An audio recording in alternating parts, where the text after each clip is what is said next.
Hello, science class में आपका बहुत बहुत स्वागत है। देखो भाई, आपके सामने मैंने टेबल खोल रखी है। आप कहेंगे पता ना क्यों खोली है टेबल ये, इस टेबल की जरूरत क्या है?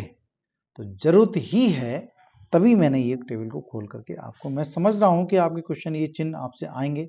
ये एनसीईआरटी में दे रखी है, 225 पृष्ठ पे दे रखा है। 10th की जो एनसीईआरटी की बुक है विज्ञान की, उसमें दे रखा है ये, ठीक है। और इससे संबंधित मैं क्वेश्चन भी आपको अभी अभी करा दूंगा। पहले हमें चिन्ह आने चाहिए ना, देखने कि कौन से चिन्ह किस तरह के हैं। मतलब ये अवयव हैं, लिखा है विद्युत परिपथों में सामान्यतः उपयोग होने वाले कुछ अवयवों के चिन्ह हैं या प्रतीक हैं। तो प्रतीक तो है ये, और किसके प्रतीक है? वो इस चीज के प्रतीक हैं, ठीक है। अब आता है, सबसे पहले देख रहे हैं, तो जब ये हमें मालूम होगा तो हम फटाफट कर लेंगे। अक्सर स्टूडेंट को पता नहीं होता भाई कि हम कौन सा चिन्ह कैसे मिलान करें। तो कालम सुमेलन नहीं आता, सुमेलन कीजिए, सुमेलित कीजिए, सुमेलन करने के लिए आएगा। तो मैं आपको अभी अभी क्वेश्चन भी आपको करा दूंगा अभी, ठीक है। पहला भाग क्या है देखो, विद्युत सेल। तो विद्युत सेल एक गर्म तार हो गया, एक ठंडा तार हो गया, ठीक है। ये सेल, तो जिसमें एक छोटा डंडा और एक बड़ा डंडा होता है, तो बड़ा डंडा गर्म तार कहलाता है, ये छोटा कहलाता है ठंडा। तो इस तरह का तो सेल मान लीजिएगा उसे, ठीक है। और सेलों सेलों को, बहुत सारे सेलों को मिला, देखो एक सेल ये है, एक सेल ये है, एक सेल, तो यही बैटरी बन जाती है। बैटरी कब बनती है? सेलों के संयोजन से बनती है, मतलब बहुत सारे सेलों से बन जाती है। तो इस तरह से मिला तो आप बैटरी बताएंगे, इस तरह से मिला आपको तो सेल बताएंगे, ठीक है। प्लग कुंजी या स्विच, या इसको कहते हैं खुली। खुली क्यों कह रहे हैं इसे? ध्यान दें, इसमें हम खुली इसलिए कह रहे हैं क्योंकि यहां पर जो सर्किट है वो टूटा हुआ है, मतलब खुला हुआ है। देखो, अगर ये वाला बिंदु यहां हो जाए तो ये बंद, तभी ऑन हो जाएगी, मतलब ये ऑफ है। इस समय स्विच ऑफ है और इस समय स्विच ये क्या है? ऑन है।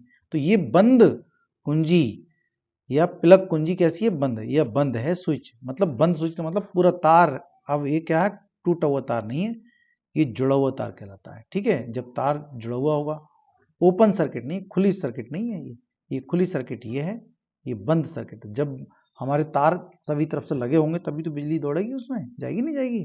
तो ये क्या कहलाएगा? बंद कुंजी या प्लग कुंजी। ये इसको हम कहेंगे स्विच ऑन कर दिया, इसको स्विच ऑफ कहलाएगा। तो ऑफ का मतलब बिजली, विद्युत धारा नहीं जाएगी, इसमें विद्युत धारा जाएगी। ये स्विच ऑन, ये स्विच ऑफ, ओके। अब आता है बिना संधि के तार क्रॉसिंग। मतलब संधि का मतलब एक तार है, यहां से हमने जोड़ करके इधर को ले जा रहे हैं उससे, तो ये कहलाएगी संधि, ज्वाइंट कहलाएगा, ये ज्वाइंट कहलाएगा, ओके। ये ज्वाइंट। अब बिना संधि के तार को क्रॉसिंग, तो क्रॉसिंग कैसे करवाते हैं? एक तार ये जा ही रहा है तो इसके ऊपर से ले जा रहे हैं, बहुत इंपॉर्टेंट पार्ट है ये वाला, और बहुत ज्यादा आता भी है, ठीक है। ये क्या कहलाएगा? ये आपका तार क्रॉसिंग। ऐसे आप देखते ही बता देंगे तार क्रॉसिंग का चिन्ह है ये, तो भाई। तो ये विद्युत धारा से संबंधित सारे चिन्हों को आपको देखना आना चाहिए। देखो, विद्युत बल्ब को कैसे लिखते हैं? या तो ऐसे करके बनाएंगे विद्युत बल्ब सर्किट में, या फिर ऐसे बल्ब भी छोटा सा बना देंगे, ओके। अब आता है बहुत ही इंपॉर्टेंट पे, प्रतिरोध। प्रतिरोध को हमेशा इस चिन्ह से लिखा जाता है, ये आप लोग अच्छे से जानते हो, ठीक है। और प्रतिरोध तो यह एक तीर सा लग जाए इसके अंदर तो समझ जाएंगे कि वो क्या चाहिए? परिवर्ती प्रतिरोध है, मतलब घटाया बढ़ाया जा सकता है, या ऐसे करके हो, या तो ऐसे हो या तो ऐसे हो। तो घटाया बढ़ाया जा सकता है प्रतिरोध को, ठीक है। प्रतिरोध कम कर देंगे तो धारा बहुत तेजी से बहेगी, और ज्यादा कर देंगे तो धारा नहीं बहेगी। अब आता है 10 नंबर, एमीटर। बहुत इंपॉर्टेंट पार्ट है दोनों, 1 2 3, तीनों ही पार्ट बहुत ज्यादा इंपॉर्टेंट है। देखो भाई, एमीटर का मतलब है ये ए लिखा हो और एक तरफ प्लस का चिन्ह, एक तरफ माइनस का चिन्ह हो, ठीक है। तो वो एमीटर कहलाता है। ये एमीटर क्या काम करता है? विद्युत धारा को मापने का काम करता है कि विद्युत धारा कितनी बह रही है, ओके। अब आता है वोल्ट मीटर। तो वोल्ट मीटर क्या काम करता है? प्रतिरोध के सिरों पर लगता है, सिरे बदलने पर वोल्ट बदल जाते हैं। तो ये इनके सिरों पर लगाया जाता है। ये लगाया जाता है समांतर क्रम में, और ये लगाया जाता है परपथ में श्रेणी क्रम में, याद रखें, ठीक है। अब इससे संबंधित हम क्वेश्चन कर लेते हैं, आइए। देखो, ये क्वेश्चन रहा इसका, तो आप देखते ही क्वेश्चन को पहचान लोगे। देखो, है नहीं, ये मस्त है एकदम, एकदम क्वेश्चन बहुत बढ़िया है, और एक ही नंबर का क्वेश्चन है, छठा क्वेश्चन। देखो, ये है प्रतिरोध और एक तीर लग गया, तो हम क्या समझेंगे, क्या बताएंगे? परिवर्ती प्रतिरोध है। मतलब फर्स्ट का आंसर कौन सा हो जाएगा? ये थर्ड हो जाएगा। ओके, अब ये क्या है, एमीटर है, एमीटर से विद्युत धारा नापते, देखो एक बार प्लस में लगा इधर माइनस का, और ये श्रेणी क्रम में जाए, ये दूसरे का आंसर एमीटर या अमीटर, ठीक है। तो ये भी बहुत सरल मिल गया इसका क्वेश्चन।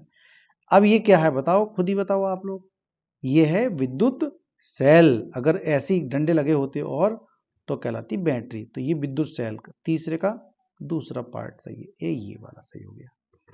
अब आ जाता है तार क्रॉसिंग, है देखो ये है नहीं है, तार क्रॉसिंग मतलब तार जा रहा था उसके ऊपर होकर के लाए हैं, तो ये क्या कहलाएगी, तार क्रॉसिंग, ये आंसर इसका सही होगा। आपके सब कुछ समझ में आ गया होगा, आ गया है तो जरूर मुझे बताएं। देखो भाई, जितना ज़्यादा हमसे बात करेंगे तभी आपको मज़ा आएगा, और कोई चीज़ नहीं आती समझ में तो लिख करके दे दो, ठीक है।